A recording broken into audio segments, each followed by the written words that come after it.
समंदरी परियां। एक वक्त ऐसा भी था कि समंदर में कोई परी नहीं रहती थी।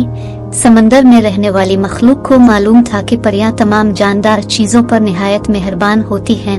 जब इनमें कोई दुख, बीमारी या मुसीबत होती है तो वो उनका पूरा पूरा ख्याल रखती हैं। इसलिए सब रंजीदा थे कि हमने ऐसी क्या खता की है जो हमारे यहाँ परियां आकर नहीं रहती।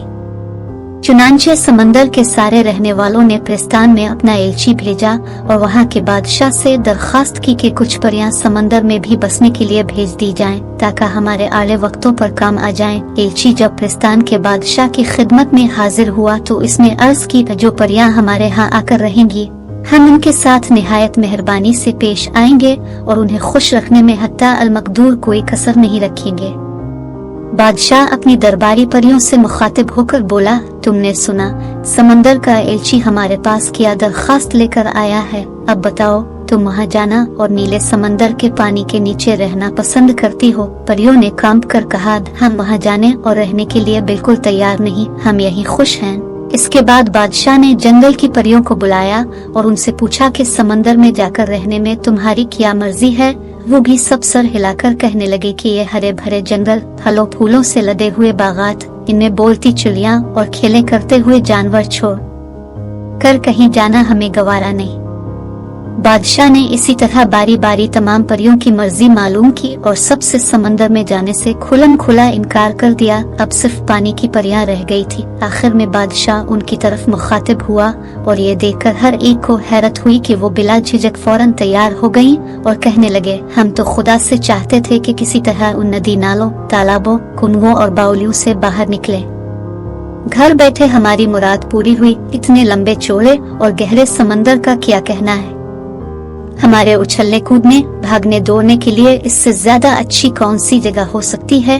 वहाँ हजारों लाखों किस्म की मछलियाँ हैं और मछलियों के अलावा तरह तरह के अजायबात। अब जहाँ जहाँ हम रहते हैं इनमें चंद मछलियों और छोटे छोटे जिनिका जैसे जानवरों के सवा किया रखा है। बड़े से बड़ा दरिया भी हमारे लिए काफी नहीं, जबकि नदी नालों को हम कैद खाने से कम नहीं समझते।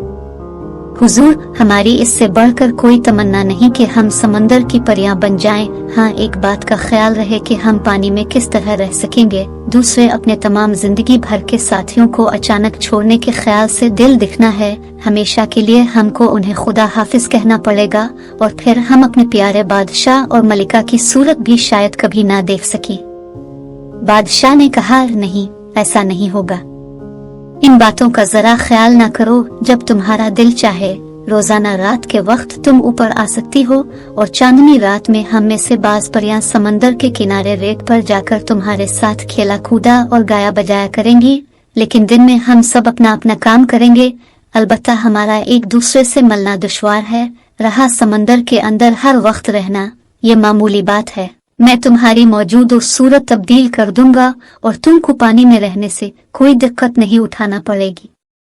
पाँव की जगह तुम्हारी मछलियों की सीधुमें पैदा हो जाएंगी और फिर तुम समंदर की हर मखलूक की तरह बखूबी तैरा करोगी, बल्कि उनसे भी ज्यादा फुर्ती के साथ। बादशाह की यह तकरीर सुनकर समंदर का एलची भी खुश हो गया कि उनकी अर्ज भी कबूल हो गई और समंदर की नई परियां भी खुश थी कि उन्हें समंदर की नई हुकूमत मिली। चुनांचे जब ये पानी की परियां समंदर के किनारे पहुंची तो उनके छोटे छोटे पांव आपस में जड़कर ऐसी खूबसूरत छोटी छोटी मछलियों की दुमें बन गए कि उनके तसव्वुर में भी नहीं आ सकता था। और वो अपने हाथों से पानी चीरती और तैरती हुई अपने घर की तरफ चली गईं। परियों को समंदर में करने के लिए बेइंतहा काम थे, क्योंकि सारे बड़े जानवर छोटों को सताया और मार डाला करते थे।